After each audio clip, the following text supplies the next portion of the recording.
welcome to Ionized Water webinar series. We're on part 11, only tonight and next Monday, and then this series will be complete. And so tonight we're going to talk about the essential role of ionized water in creating and maintaining homeostasis. And if you don't know what that word means, you will get it soon enough. So we're going to run through the review super fast tonight, all right? We'll just skip that one. Remember, I learned in my biological medicine classes that if you could create a slight shift in the pH of blood, urine, and saliva and reduce oxidation on the cell membrane and get more minerals into cells, all those three things, then a body could heal itself of virtually anything. And so what I learned was that these were slightly out of order, and we have to start by reducing oxidation on the cell membrane, and then all of these other things start to take place.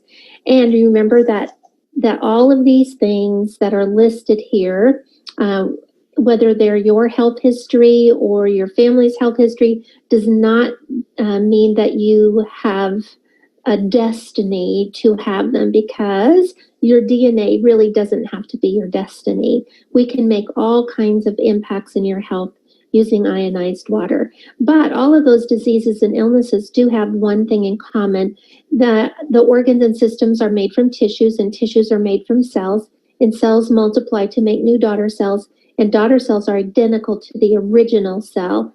And that means that as these cells multiply to make new daughter cells, they do make one that's identical to the parent cell. And so if you have a very unhealthy cell to start with, it's going to produce two unhealthy cells. And that as those cells become more oxidized, they get less healthy or more unhealthy. And when they produce more daughter cells, there are even more unhealthy daughter cells. And that's how health begins to spiral downward. Remember that every cell in your body, and you have about 100 trillion of them, is bombarded by about 10,000 hits from free radicals every day. Some come from the outside, some come from the inside. This is a picture of an illustration of a cell membrane. It's called a phospholipid bilayer, and it's supposed to be semi-fluid and allow water and oxygen to come freely in as needed by the cell, and to allow carbon dioxide to escape freely as is needed by the cell. But when all those 10,000 free radicals keep bombarding the cell membrane, the texture of the cell begins to change.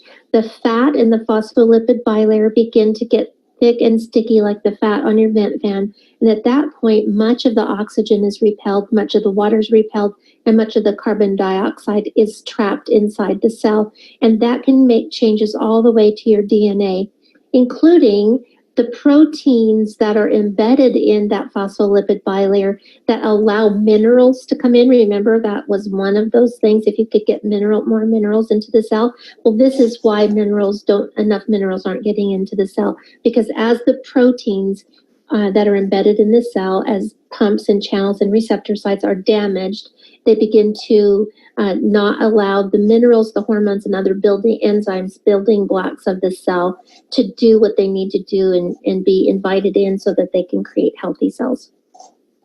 And all kinds of cells live a different amount of time, and the small intestine cells only last 36 hours, which is why people experience such a great bang for their buck when they start drinking ionized water, because the small intestine is where all fluid is taken into your bloodstream and your lymphatic system. It's where all nutrients are absorbed through the small intestine into your bloodstream and your lymphatic system. And so as these cells are exposed to the antioxidants in water, in our ionized water, and those cells are getting healthier, they're creating daughter cells that are healthier. And because they only last 36 hours, you can get a lot of turnover in about a 2-week period. And that's why people see such a dramatic change in a short period of time if they're paying attention to their health when drinking ionized water. And we're going to talk a little bit about free radicals here. Remember, the mitochondria in your cells, those little red areas, are where we produce energy. And as we're producing that ATP, that energy, for every molecule of energy or ATP that's that is created, 2 free radicals are created. And these are pretty nasty free radicals. And if we didn't have any other external, hits by free radicals, like from our cell phones, televisions, well, EMFs, all of that, then our body would be able to maintain the free radicals that are produced inside the cells. But as this oxidation builds up, as the free radicals bombard the cell membrane, it creates oxidation, which leads to dehydration, which leads to inflammation. And here, we're going to go over this one later, so we're just going to pass by it. And what we need to change that picture of health is the perfect antioxidant. Now, we're going to go over these basics super quick. Atoms are a single unit, and they have a different amount of, each atom has a different signature because it has a different amount of electrons, protons, and neutrons. And they always balance out. And if you have an even number and they have paired electrons, those are more stable than things like fluorine and chlorine, which have unpaired electrons. Now, remember that a molecule can be, it's 2 or more of the same or different atoms that bond together to create substances. And here's our water molecule, HOH or H2O. But when we expose that water to electricity, we end up with ions and atoms and molecules. So here we go. We have OH negative ion, an H positive ion, and we have an atom of oxygen and a molecule of hydrogen. That always is just dependent on where the electron is when the water and the electricity come into contact. And so ions create pH changes, making the water, hydroxide makes the water more alkaline, and positively charged hydrogen makes it more acidic. H2 also creates antioxidants. H2 can act as an antioxidant all by itself, but in the presence of platinum, hydrogen freely gives up its electrons, creating a bunch of free electrons and some hydrogen gas, which creates an amazing amount of antioxidants in our ionized water. Remember, a free radical is just an atom or molecule that has lost an electron. And so in order to mitigate it, all we have to do is give it an electron. And so free electrons are the perfect antioxidant because they can neutralize any free radical. Remember that the antioxidants in food and supplements have some limitations. They are tissue specific. They only about 25% are used by your body. In high doses, A&E become toxic to your liver. And because in the very act of being an antioxidant and donating an electron to a free radical, they become weak free radicals themselves. So we're looking for that perfect antioxidant, which happens to be a free electron.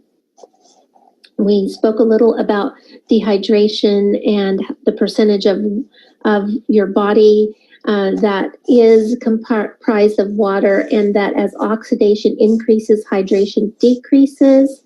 And antioxidants are the key to making that necessary shift so that we can begin to be properly hydrated again. And that other competitors' machines use low quality plates, and they have interrupted electrical supplies, so they're not making very many antioxidants. And remember, it's essential to remove the excess calcium from your water and also to pre-filter so that all of these chemicals that act like insulators to keep the electricity from flowing through the water and splitting up more of the water molecules can be eliminated. Plus, you don't want to have them in your body anyway. And I'm going to invite you to watch this again so you can go through this and learn these facts really well. Inferior plates don't create enough antioxidants. pH numbers fluctuate radically. Negative ORP numbers are artificially high, not because of OH negative, but because of added minerals. When testing people on more than 20 ionizers, when I did, the test results were either negligible or inconclusive. And since most other units rely on plate reversal charges, their units are not able to be properly cleaned to maintain the quality of the plates or the pH of the water or any of those things. And a lot of the Korean units have that have recently flooded the market are often, they get components from different places, and they're often just assembled not in clean rooms, not in high quality manufacturing plants, but often at just kitchen tables. And so I also want you to be aware that some of the ingredients in pills and liquids that are used to boost the H2 content are not anything that I recommend. And I will explain that next week, because that's in one of the questions that I got today. We'll go through that next week. And so I've only heard from a couple of you to see if you're interested in testing units. So let's get that question out again. I'll send out another email, see if you could respond to that one specifically, and then we'll set aside a time and I'll teach you how to test units so that you can do it too. It's really great if you test units that are flooding your part of the country and you're using your own tap water. Then you'll be able to show people really dramatic things that are based on what you know from your area. And then we went on to discuss why pH matters, because remember, H2 creates antioxidants, but the ions create pH changes. And it's really important to remember this, that slightly alkaline water passes through the stomach faster, gets into the small intestine quickly, where it's absorbed into the bloodstream and the lymphatic fluid. And that helps with hydration, but it also means that the free electrons that are in your alkaline water are changing the cells in your small intestine.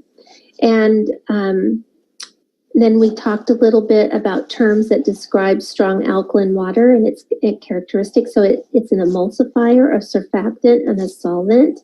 And depending on the pH of your acidic water, it can either be a toner or a disinfectant. And better health is achieved in lots of ways, including, not limited to this amazing water, but also included is the food that we eat, the air we breathe, and what we put on our skin. And we can make some pretty amazing changes, not without really changing your diet much, but just by using ionized water in the cooking process, in the cleaning process, and by eliminating some of the more problematic items in our diet that really are kind of blockades to good health. And we can create a much better indoor air quality by using ionized water to clean and to disinfect our house. And you can even use it as a room spray to kill airborne microbes. And you can take care of your bodies from head to toe with different pHs of ionized water. And then we went on to discuss how pH and antioxidants are related. Now, this is where we were last week, so this is kind of important. So we want to talk about the definition of pH is the potential for hydrogen. So the higher the number, the more potential there is for H2. And the lower the number, the less potential there is for H2. And ORP is the scientific term for this thing that happens, which is called oxidation or oxidation reduction potential. So the higher the pH, the greater the potential for a negative ORP reading, and that equals reduction. That means you're reducing oxidation. But the lower the pH, the lower the ORP reading, so the lower the negative, and you're now into positive ORP readings, and that creates oxidation. So oxidation and reduction always happen at the same time because they're one half of an equation, so to speak. And so when you're working with water and electricity, the chemical reaction called redox happens, and real ionizers will separate the reduced water and the oxidized water into two separate streams. So reduction reduces oxidation, and oxidation creates increases oxidation. So anything where you don't have two streams of water going on is not, if you're not getting a real redox action. You can, with some of these other like bubbling hydrogen into water, or using some other chemical things, and even putting electricity in contact with water will like instantaneously create some free H2, but it's if you didn't drink it immediately, it would go back. The only thing you're getting when you do that is some H2, because without splitting the streams, you can't get rid of the oxidizers and have primarily reducers. You're going to have them both in the same water. So the higher the pH rating of the water, the greater the potential for reduction of oxidation, and the lower the pH reading of the water, the greater of the potential for increasing oxidation. And our own bodies use that very oxidation reduction potential to kill microbes.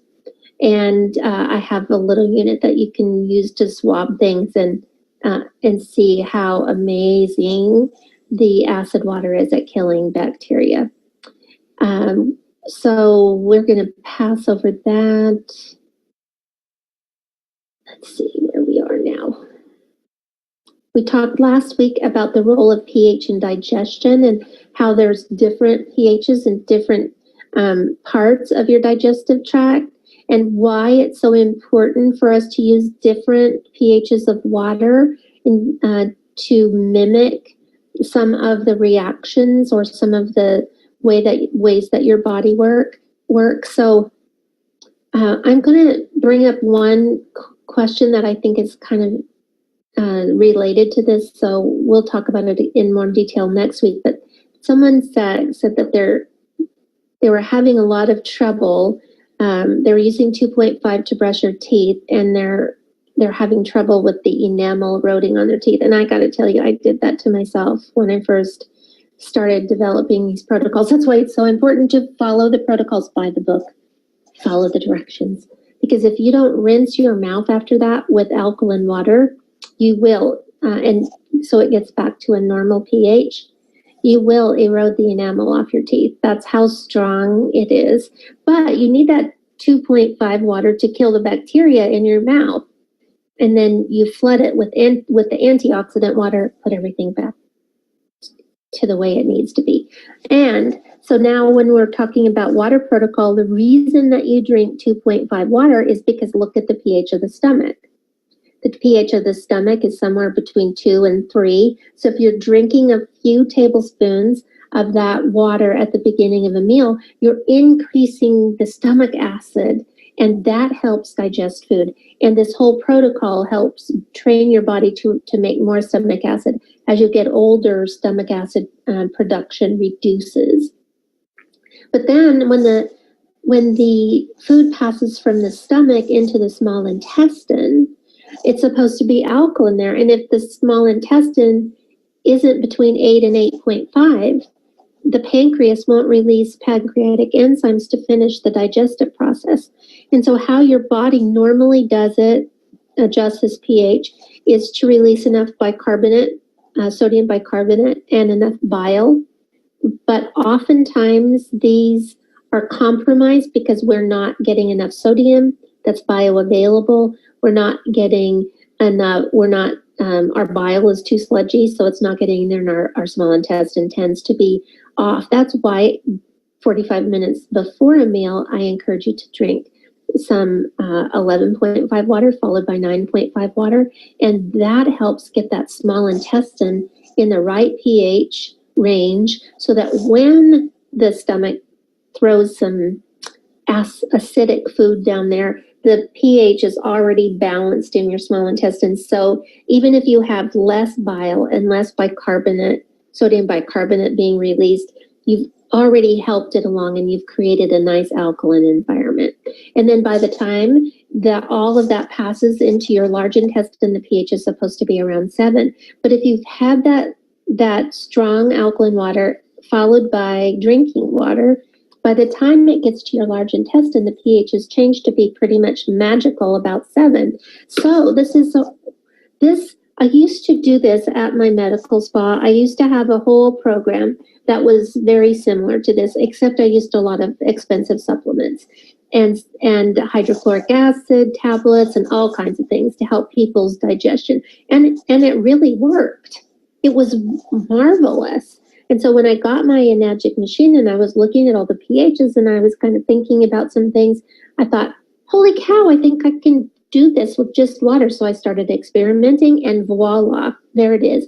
You don't have to take all those supplements. And in fact, by not taking the hydrochloric acid supplements, by not taking all that super high enzymes, the super high pH boosters, and all of that in these sequences, you train your body to do it itself by using the water protocol. And you've already paid for the machine. You might as well use it, right? So then we went on to talk about the fact that the most effective way to help our bodies heal themselves is to mimic the pH that is within the ideal range for each particular cell and tissue and organ or glandular system, which brings us to tonight. Tonight, we're going to talk about using ionized water to assist in creating and maintaining homeostasis. So let's talk about what in the heck is homeostasis anyway. So the definition of it is that it's a self-regulating process where individual cells, tissues, and organs maintain stability when faced with external changes. In other words, it's the whole way that our body works, our cells work, our tissues work, our organs and glandular system works, to try to keep everything balanced, to keep everything within a certain pH range, to keep everything within a certain temperature range, to keep everything within all ranges of normalcy. And when we're being bombarded with free radicals, when we're dehydrated, when we're not eating well, when we are too hot or too cold, when we are too stressed, when we are not eating very well. And why is it important? Well, when it's successful, when our body is able to regulate itself successfully, life continues.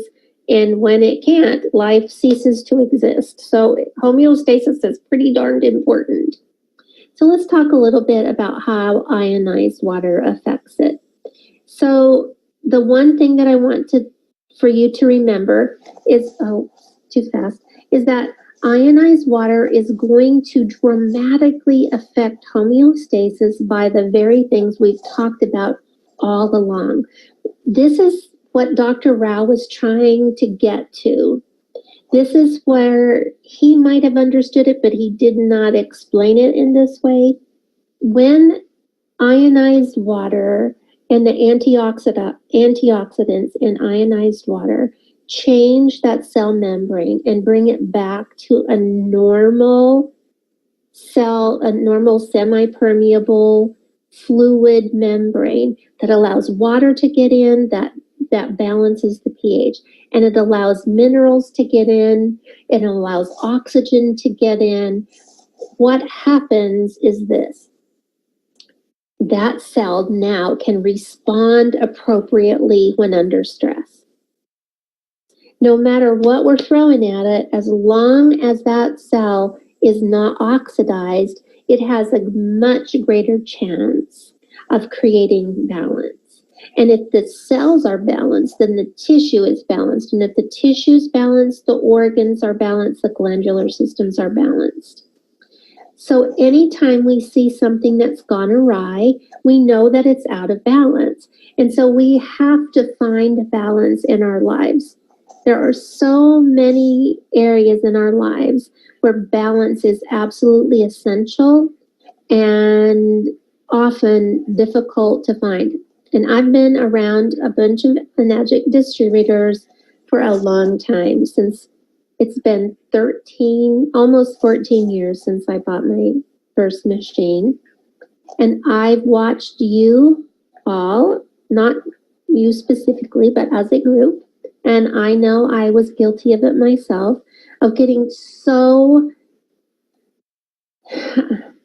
feeling so much pressure to help people and to get machines out there and to do demos and to do the trainings and to do the next thing, that we forgot to have balance.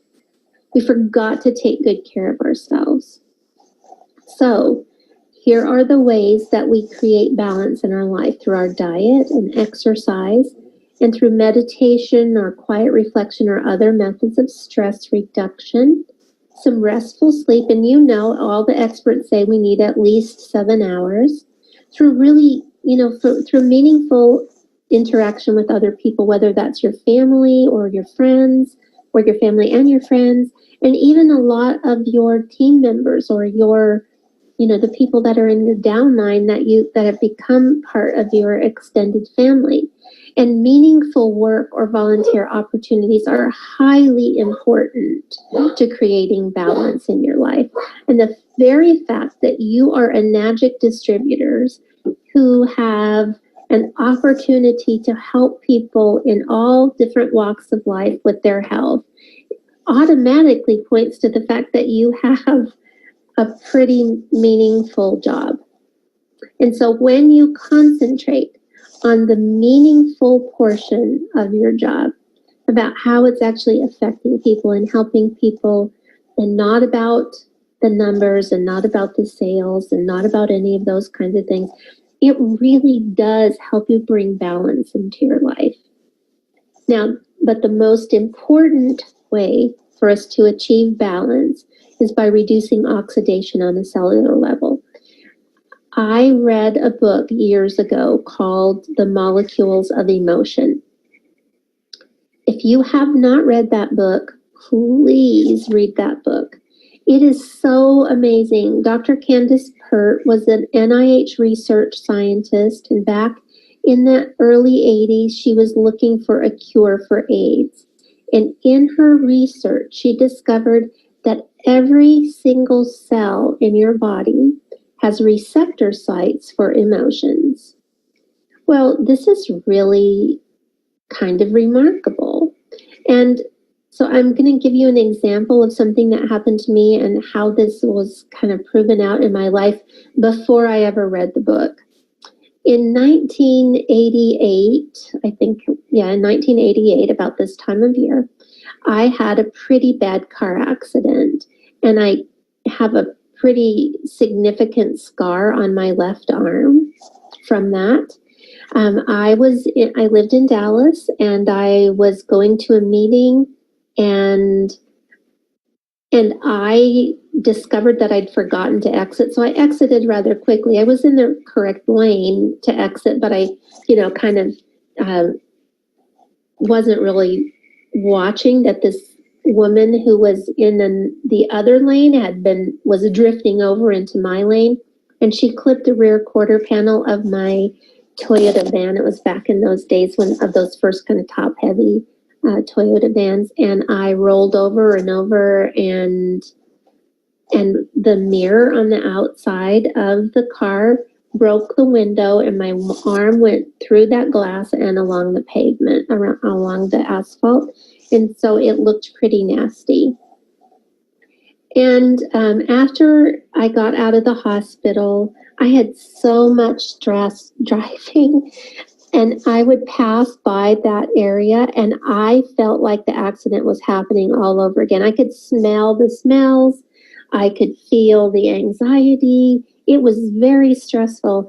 And a couple of years later, I happened to see this doctor, and he did something that's fairly common now, where they inject lidocaine around the scar tissue, because the whole theory is that scar tissue holds a different electrical charge than regular cells. And so if you inject it with lidocaine and it's deadened, just like when they put Novocaine in your mouth and it gets dead, then as those cells begin to the deadening agent wears off and the cells start coming kind of back to life, so to speak, they start working properly again. And so they do that several times, a lot of times. Well, the very first time he injected that scar tissue, it was like I was back there at the accident again. Smelled everything, felt everything. It was so overwhelming. And each time he did it 12 times over a series, I went once a week for 12 weeks. and he did the injections. And it wasn't until the 12th week that I didn't have any more symptoms. They kept reducing. But I was when I was in college, I studied psychology, and it was just kind of a glimmer on the horizon, this stuff about intercellular storage of emotions. And so this proved to me that that was accurate. And then just after that, I read Candace Pert's book on the molecules of emotion, and I was blown away by her findings. It was so amazing. And all of my life, I had problems letting things go. You know, everybody says, oh, let go and let God, or just let it go, or just let it be, or whatever. And I just couldn't, no matter how hard I tried, it didn't happen. And I studied everything. I am a Reiki master. I studied all kinds of other techniques, dozens of them. I have all the certifications for my walls to prove it. But it didn't really help me let go of things. And after I started drinking ionized water, after I got my first machine, my DX, my good old DX machine, I started drinking that water. And then, I don't know, maybe 2 months later, one day I woke up and I realized that things that used to really bug me didn't bug me so much anymore. And then I realized that what was happening is that the cell membranes were now getting healthier, and they were able to release the emotions that were being trapped there. So it was truly amazing. This is why this is such an amazing technology, because it's not just about getting things into your cells, it's also about getting things out of the cells. Now, a lot of you love to talk about words like detoxification, which I don't. I don't think that's ever a good way to talk to people because it scares them. And detoxification happens on so many levels at so many different times. And it's just a normal part of cellular respiration. It's just how our bodies work. That I like to talk about symptoms instead of detox. So what I would say to people when I was doing demos or when I was selling machines, that if you notice any little symptoms, it just means you're not drinking enough water. You drink enough water to stir them up, but you're not drinking enough water to flush them out. So just drink a little bit more water if you notice any little symptoms. And if you put it like that, people aren't afraid. But if you say, oh, you're going to go through a detox, or this will detox your body, no, people get freaked out. And then you can create lots of things in your mind. So the more worried you are about creating detox, the more detox symptoms you notice. And so people then, get more freaked out. So it's really important to learn to use the proper words when sharing this technology, because these are, I really believe that if each one of you takes a step back and you start thinking about all kinds of things that happened to you when you first started drinking the water, and how different your life is now as opposed to how it was pre-drinking the water, you will be shocked at the number of things that you all of a sudden pop into your mind. For instance, here's an example. My feet used to hurt really badly all the time. Like I would get up in the morning and my feet really hurt. And a few weeks after starting to drink the water, one morning I got up and I realized that my feet didn't hurt. I don't remember when they quit hurting. I just noticed it one day. I noticed a lot of things like that, and just kept noticing things, little things, bigger things. And you don't necessarily notice them when they're happening because they're reducing at such a slow rate, until all of a sudden one day you're like, holy cow, that isn't happening anymore. And that's the magic of the magic. That's my little, that's what I like to call it, because it really does feel like something happened by magic, and as if it just disappears. Well, it does just disappear because things are changing on a cellular level. Now, I do want to talk a little bit here about the fact that if you don't change your diet and you don't do some stress reduction and get some sleep and all of those kinds of things, you're increasing the oxidation. You're increasing free radical bombardment of your cells. And while you'll be making some small gains, they're going to be really small. And at a certain point, you might not be able to keep up. It's really important for us to be an example to other people in all different areas of our life. And that includes being a really great leader of your group. And a great leader takes care of themselves. If you don't take care of yourself, you don't have much to give to other people. And so it's very important the older I get, the more important I realize these things are. There's something kind of magical that happens at each decade of your life. And when I got to be 60, a lot of things just didn't matter to me anymore. I'm like, who cares? Who cares about that? Who cares about that? Who cares about that? And of course, there's lots of things you do care about, but really so many things that we make important are not really very important, and they'll still be there tomorrow. I really don't like to go to bed with dishes in my sink, but sometimes I just do because it's more important for me to get some rest than it is for me to do the dishes that night. I can always get up and do them in the morning. They're still going to be there. I don't have any magic fairies that come and do my dishes in the night. And if you have some, could you please send them to my house? I would really appreciate some cleaning fairies about now. But you can see why drinking ionized water is so important. To do it all the time, to be consistent. I use myself as a guinea pig way too often.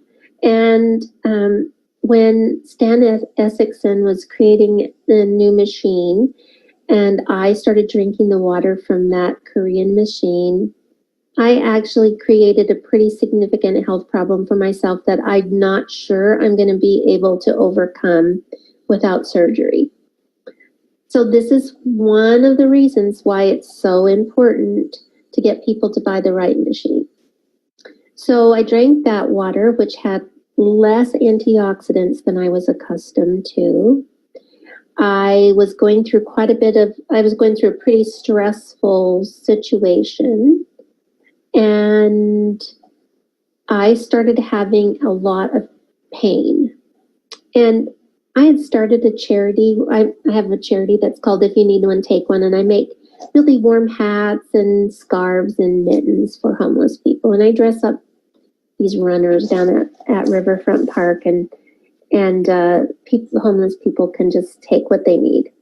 And I make them for all kinds of kids at low-income daycare centers. I make little hats that look like storybook characters and all kinds of things. So even when I don't have stress in my life, I can sure manufacture it by having artificial deadlines for all kinds of things in my life. But anyway, I was going through all of this, and I noticed that I was having a great deal more pain.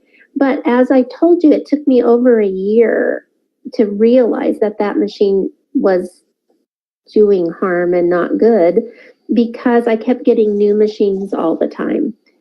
And so I never had one long enough to have a really sharp reduction in ORP numbers.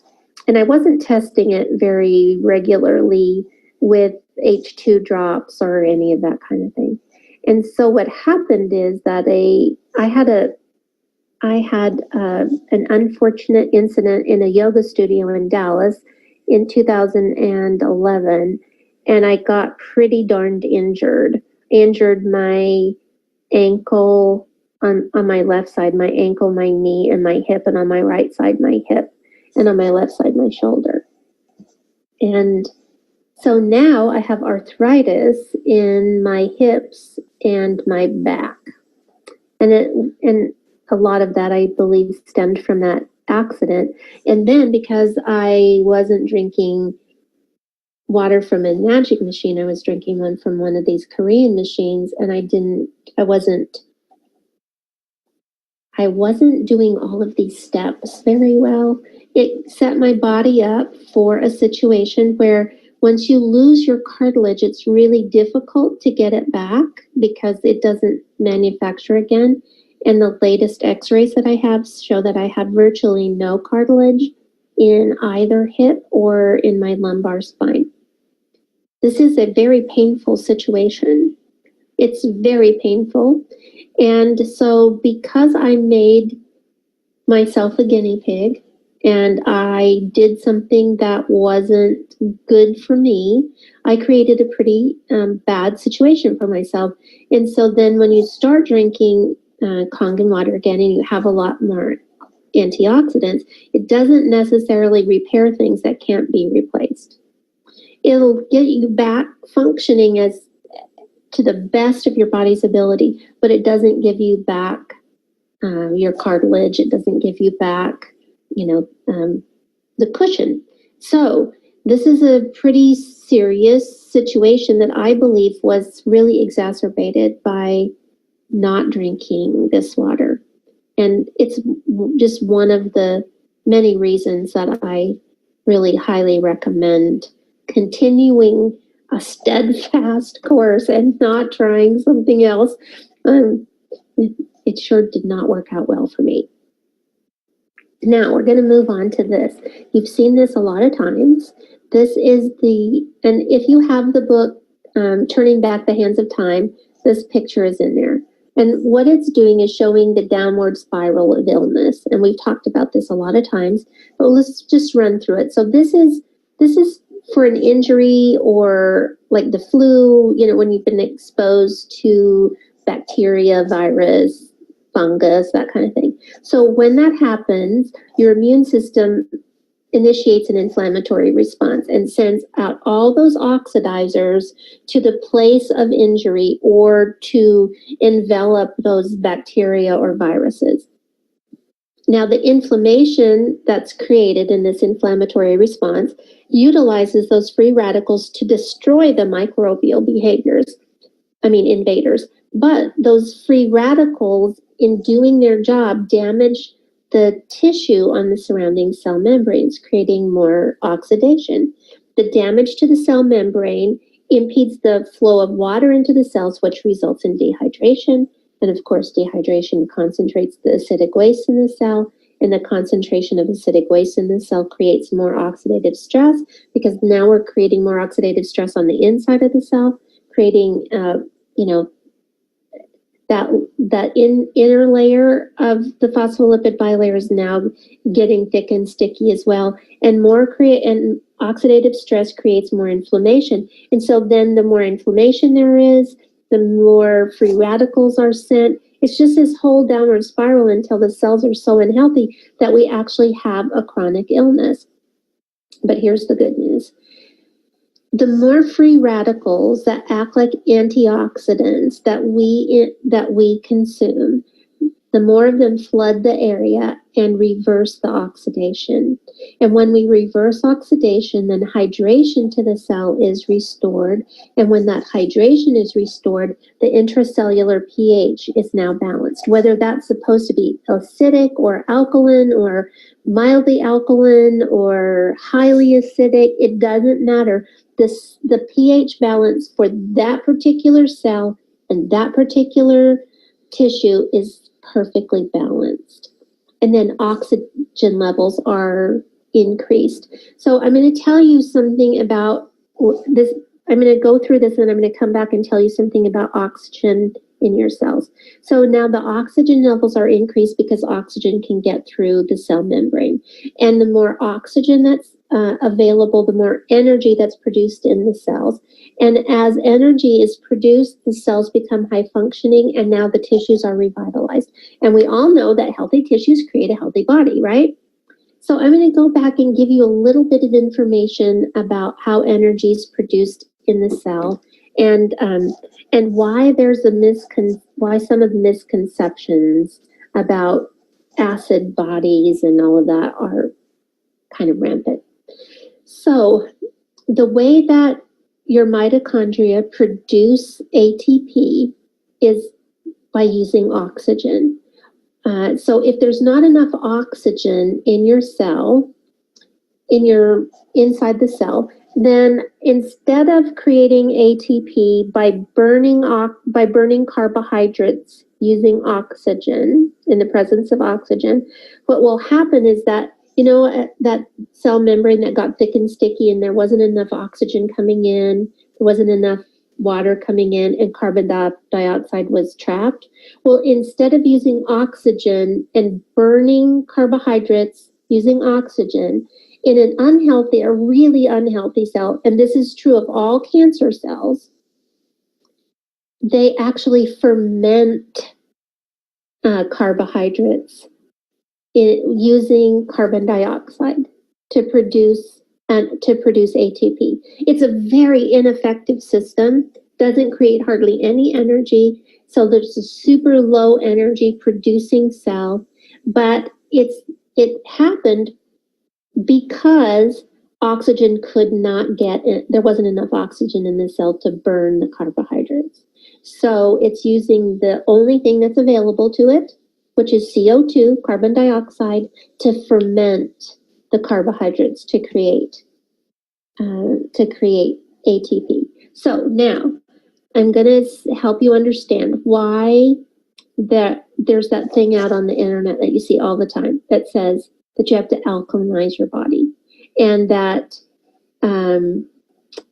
that cancer cells can't live in an alkaline environment and all of that crazy stuff. It's not true. That's not true. Cancer cells live in alkaline. I had small intestines are alkaline. I had cancer in my small intestine.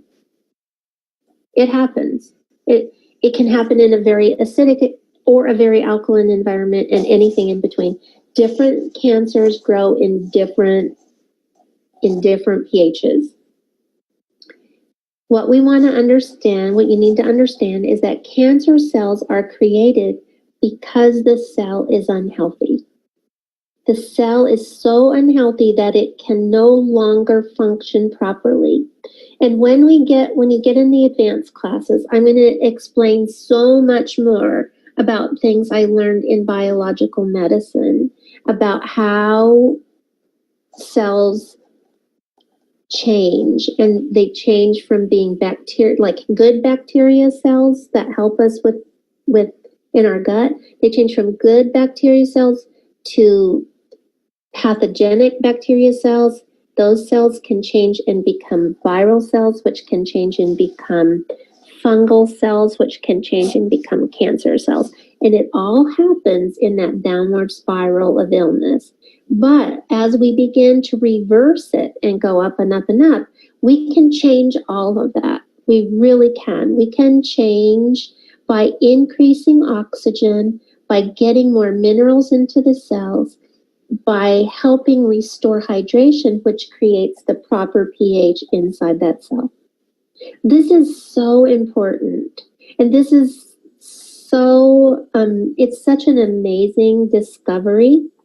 And after the new year, I'm going to do a whole module on that because I need uninterrupted time, and because holidays are coming up, I chose really short sections of classes to teach. And so we're starting with the skin, which is your biggest organ. Then we're going to move to your brain and your nervous system, and then your eyes, and then we'll be kind of, then we'll move to, after the new year, we'll move to your oral cavity, and then we're going to stop and we're going to study some biological medicine for a few weeks. And you will be shocked and amazed and happy that you learned it. It'll be fun, I promise. But a lot of it won't make sense to you. Some things will make a lot of sense to you, even if you don't go through the entire program. But not very much of it would make sense to people who haven't taken this introductory class. And there would be so many questions and all that. That's why if you don't take the introduction series, you can't take the advanced series. That just makes sense, right? And I save all the more in-depth things for things that are not an introductory class. So anyway, this picture is so encouraging, right? This is so encouraging to be able to go from that to this. All it takes is antioxidants. So the hydrogen gas, the free electrons, It all makes an enormous impact on your cells, which impact your tissues, which impact your organs, which impact your glandular systems, and impact your body as a whole. And that's how, together, we impact the health of all the people around the world, one glass of water at a time. Now I'm going to pass through all these assignments because here's your assignment. I want you to send in any questions that you have that have not been answered to date. I want you to email them to me. And remember that today's the last day to receive the early registration discount on the first advanced webinar series. And there's the link. I'll leave that up for a minute. I sent you all emails, so if you didn't get an email, send me an email and I will forward that email to you. And I am looking forward to helping you out. And it looks like maybe we have, so we're going to skip through all of this. I should have just deleted these, but I didn't. So here we go. It's Q&A time. Oh, I do that every time. One of these days, we'll get there.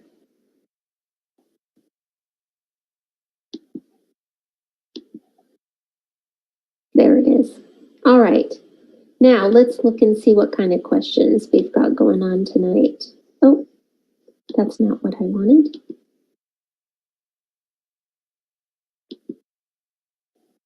All right. When H2 loses its electrons, does that make it positively charged? Yes, it sure does. So Amanda Bobbitt has an H2 on the go machine. I don't know. So she's saying that Aunt Amanda has an H2 on the go machine for travel, but I'm saying that it's still full of oxidation too because it doesn't have two streams. A couple of questions. Had you calcium buildup? All right. So here's the situation. I have not tested that H2 on the go, H2 go, or whatever it's called machine, so I don't really have too much to say about it. I can't tell you what it's doing because I haven't seen it and I haven't tested it. But it doesn't have two streams, so it's not going to have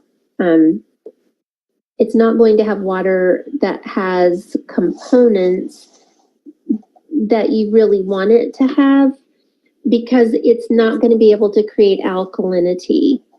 So the more, and remember that the more alkaline, the higher the alkalinity, the more potential there is for antioxidants. I will say that because it's using electricity, because I got a photocopy of the manual, it's using electricity, so it is going to create some H2. But that's all that it's going to do. It's going to create H2, but it can't do anything else. And the H2 isn't going to live very long. So you're going to have to make it and drink it as fast as possible, because that H2 within 1 to 2 minutes will go back to combining with something else and bonding with it. So anyway, you had mentioned something about too much calcium buildup leads to more cleaning needed, which can hurt the plates. Do you have proof of the plates being damaged from cleaning? It's just logical, and I know that has happened because other people have had it happen to their machine. Because anytime you're using citric acid to clean a plate, it's going to discharge part of the platinum. That's one of the reasons that a few years ago, Enagic started giving you an option to send your machine in and you can get some new plates put in. But they're the ones who will tell you. You can ask Enagic, and if you get the right person in technical support, they can help you understand that. How much strong alkaline water do you drink 45 minutes before a meal? Well, that's in the water protocol book under Dr. Parker's water protocol, drinking protocol. So it's depending on your situation, somewhere between a couple of tablespoons and a quarter of a cup. Enagic tells us not to drink the strong alkaline or acidic water. How do we tell people it's okay to do that without getting in trouble? Sorry, I think it's really important to do it. And you can give people a book and they can choose to do it or not do it. Can you tell us the name of the book again? Oh, the Molecules of Emotion book by Candace Pert. And are there any medical conditions where someone should not drink Kangen water? Theoretically, people shouldn't drink Kangen water if they are already too alkaline, but that's not really true. If they're too alkaline, it's because there's a problem with one of their organs, which would be their parathyroid, which is making too much. It's what your parathyroid does, and we're going to go through this in the advanced classes. What your parathyroid is responsible for is telling your kidneys when to keep calcium and when to release it. And so there's a problem with someone's parathyroid, and it's not communicating well with the kidneys, and so that's what's happening. And so when we get to that section in our advanced class, then you'll understand it even more. And I'm glad, Rebecca, that you're finding this so fascinating. And yes, we are going to have another introductory class, which is going to start right after the first of the year, if we have enough people. So I would highly recommend and beg you practically to tell all of the people in your downlines that this is something that they should sign up for. Because the more people in your downline that are really well trained, the more successful everybody's going to be. And the happier everyone who gets a new machine is going to be. And the more crazy stuff we can eliminate from your demos and your presentations. And so then you'll be more scientifically accurate and they'll be more scientifically accurate. And the whole ionized water industry will be more scientifically accurate. And I think that's a really good thing. Let's see. I have several people with Candida asking me if it's best to use your water protocol in your booklet. Yes, that's exactly that's just one of the things that are really great. Okay, so Paula says, I'm going to play devil's advocate for a second. I was just told today that it's not good to drink Kangen water for more than 2 to 3 weeks because it puts too many hydroxyl ions in the blood. What are your thoughts on this? Oh, Lordy. All right. So,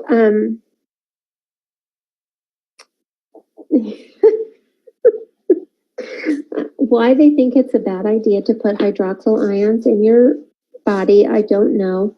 But things don't just end up in your blood. You do know this, right? Like things have a whole process that they go through.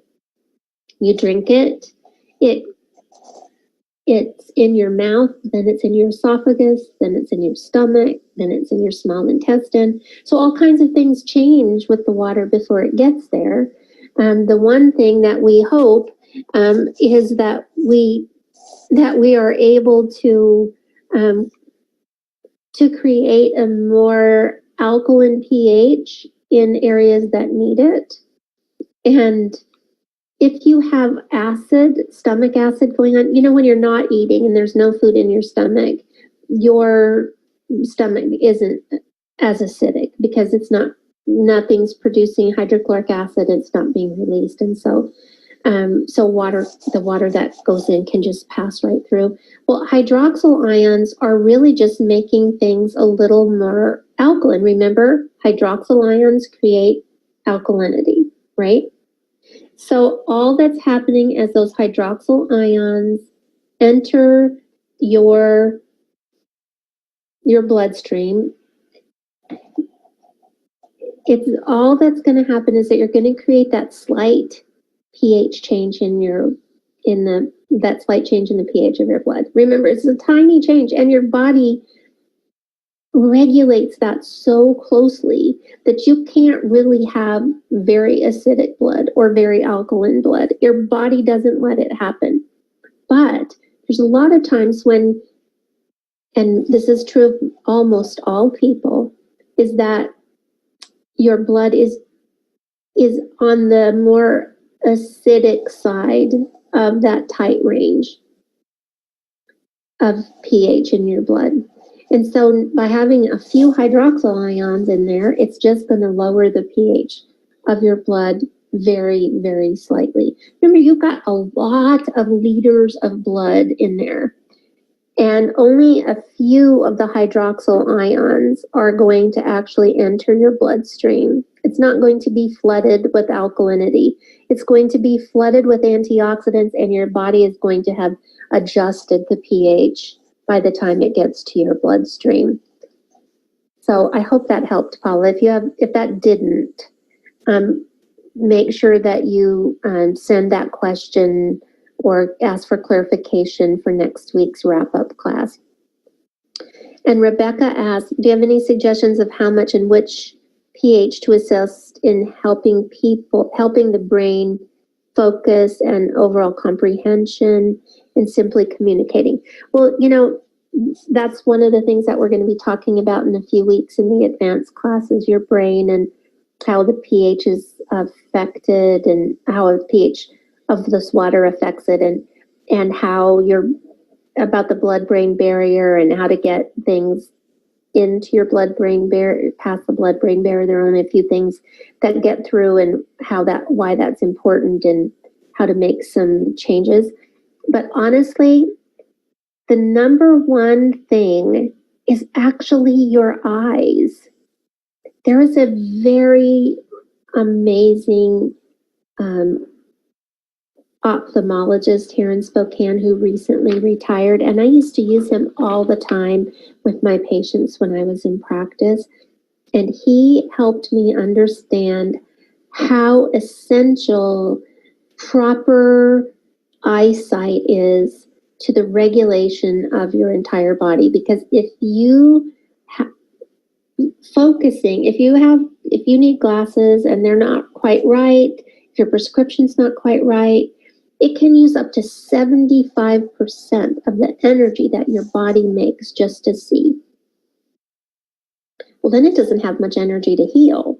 And it sure doesn't have much energy to help all your brain synapses go properly. So that's the first thing that I would recommend, is that you find the best eye doctor you can find and make sure that you have the best eyewear that you can get, and that you follow the eye protocol regularly to help remove the oxidation, which is going to help you see better. So the two things that help your eyesight are taking care of your liver and doing the eye protocol. And it's remarkable how much more comprehension and focus you have when your eyes are working properly.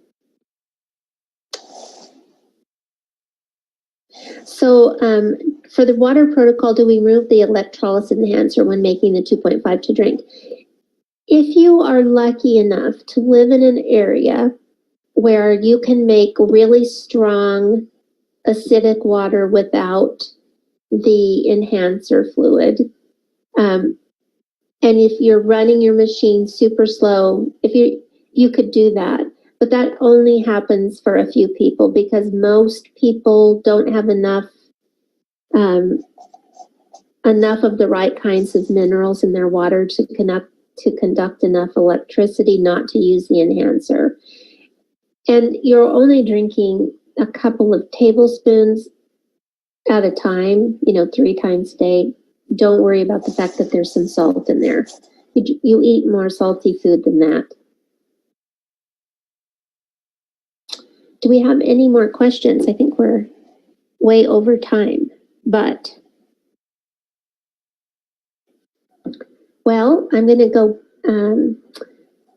one more time and say this has been so much fun for me. I love this. I thank you so much. It's such a great honor to get to meet with you every single week.